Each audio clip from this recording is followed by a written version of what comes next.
అండి నమస్తే. అందరూ ఎలా ఉన్నారు? నేను చాలా బాగున్నాను. Welcome to my channel Velaga Rajani blogs. ఈరోజు అయితే శనగపప్పు కొబ్బరి కర్రీ చేస్తున్నాను అనమాట. శనగపప్పు కొబ్బరి కర్రీ చాలా బాగుండిద్ది కాంబినేషను.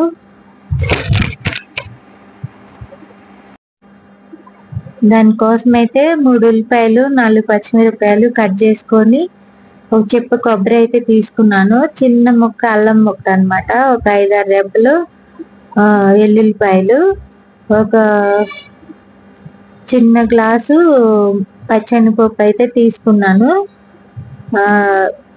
ఇవి అన్నమాట దానికి కావాల్సినవి. దానికోసం చిన్న గిన్నె అయితే మందపాటి గిన్నె అయితే పెట్టుకొని ఆయిల్ వేసుకున్నాను. అందులో తాలింపు గింజలు అయితే వేసుకుంటున్నాను. పచ్చెనపప్పు, మినపప్పు, జీలకర్ర, ఆవాలు వేసుకుని వేగిన తర్వాత ఇందులో అయితే ఉల్లిపాయలు అయితే వేసుకోవాలి. ఉల్లిపాయలు, పచ్చిమిరపకాయలు ఈ వేగే లోపల అవి అయితే మిక్సీ పట్టుకోవాలన్నమాట. కొబ్బరి, చిన్న అల్లం ముక్క, ఎల్లుల్లిపాయ, ఇవే ఎక్కువ మసాలాలు అయితే వేసుకోవసరం లేదు. ఈ కర్రీ చాలా బాగుండిద్ది. ఈజీగా కూడా చేసుకోవచ్చు. ఏం కూరగాయలు లేనప్పుడు ఇప్పుడైతే దసరా నవరాత్రులు అందరు గుళ్ళకి వెళ్తారు, పూజలు చేసుకుంటారు, కొబ్బరి కూడా ఉంటుంది కాబట్టి ఈ కొబ్బరి శనగపప్పు కూర చాలా బాగుండిద్దండి. ఒకసారి ట్రై చేసి చూడండి. ఉల్లిపాయలు అయితే వేసుకున్నాను. ఉల్లిపాయ, పచ్చిమిరపకాయ కొంచెం వేగాలన్నమాట. వేగితే బాగుంటది కర్రీలోకి. ఈ లోపల మిక్సీ పట్టేసుకుంటాను. వేగే లోపల మిక్సీ పట్టేసుకొని ఆ కొబ్బరి అయితే ఇందులో వేసుకుని అది కూడా కొంచెం 1 నిమిషం ఫ్రై చేసుకోవాలన్నమాట. పసుపు అయితే వేసుకుంటున్నాను. ఇందులో వేసుకొని వేయించుకోవడం వల్ల పచ్చి వాసన రాకుండా ఉండిద్ది. మీలో ఎంతమందికి తెలుసు ఈ కొబ్బరి శనగపప్పు కూర? అప్పుడప్పుడైతే నేను చేస్తూ ఉంటాను. చాలా బాగుంటుంది కాంబినేషన్. శనగపప్పు కూడా మంచిది కదా, ప్రోటీన్ ఫుడ్. ఇలా చేసుకోవచ్చు. పప్పులు, పప్పు దినుసులు అవి తింటా ఉండాలన్నమాట ఎక్కువ. ఆకుకూరలు, పప్పులు, శనగపప్పు ఇలాంటి కూరలు వెనక ఇలానే కదా కర్రీస్ ఎక్కువ చేసుకునే వాళ్ళు. ఈ శనగపప్పు కూర కాంబినేషన్, కొబ్బరి కాంబినేషన్ బాగుండిద్ది. ఇవైతే వేగుతున్నాయి. వేగిన లోపల అవి అయితే మిక్సీ పట్టేసుకున్నాను నేను. ఇవైతే వేగిపోయినాయి. ఇప్పుడైతే ఇందులో కొబ్బరి ఇది పేస్ట్ అయితే వేసేసుకోవాలి. అంటే వాటర్ ఏం వేయలేదు నేను. ఉత్తి కొబ్బరి, అల్లము, ఎల్లుల్లిపాయ అయితే మిక్సీ పట్టాను. వాటర్ ఏం వేసుకోలేదు. పేస్ట్ వేసేసుకున్న తర్వాత అప్పుడు శనగపప్పు అయితే వేసుకోవాలి. అది వేగిన తర్వాత అది ఆ కొబ్బరి అయితే ఇలాగా కచ్చపచ్చగా పట్టుకున్నాను. మరీ మెత్తగా కాకుండా, వాటర్ వేయకుండా. ఇదైతే వేసుకొని ఫ్రై చేసుకోవాలి. ఫ్రై చేసుకున్న తర్వాత అప్పుడైతే పచ్చెనగపప్పు అయితే వేసుకోవాలి. ఇది కూడా కొంచెం ఫ్రై అయితే అందులో అల్లము, వెల్లుల్లిపాయ వేసాం కాబట్టి పచ్చి వాసన రాకుండా ఉండిద్ది అన్నమాట. ఇలా అయితే కలుపుకుంటున్నాను నేను. ఇవి వేగిన తర్వాత పచ్చెనగపప్పు అయితే వేసుకోవాలి. ఈ కర్రీ చాలా బాగుండిద్ది. మీరు ఎంతమంది తినున్నారు ఏంటి నాకైతే కామెంట్ చేసి చెప్పండి.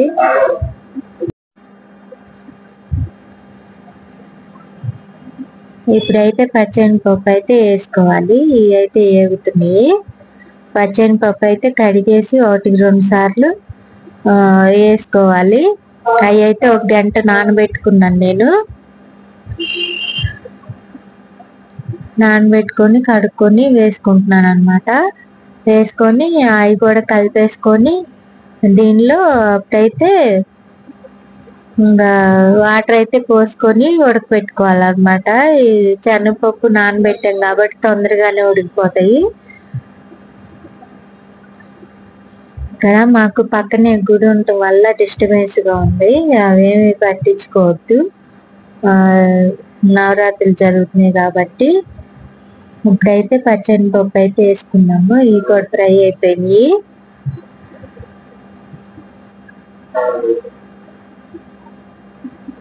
పచ్చెనగపప్పు అయితే వేసుకొని కలుపుకోవడమే.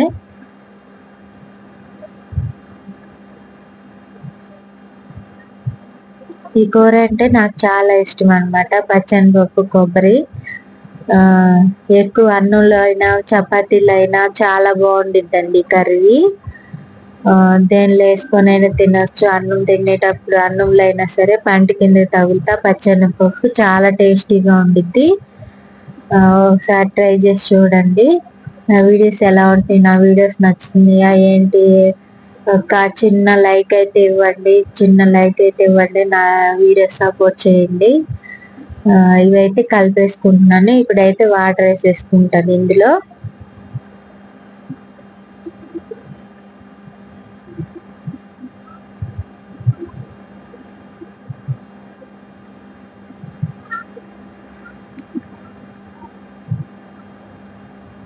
వాటర్ అయితే వేసుకొని కలిపేసుకొని మూత అయితే పెట్టేసుకోవాలి.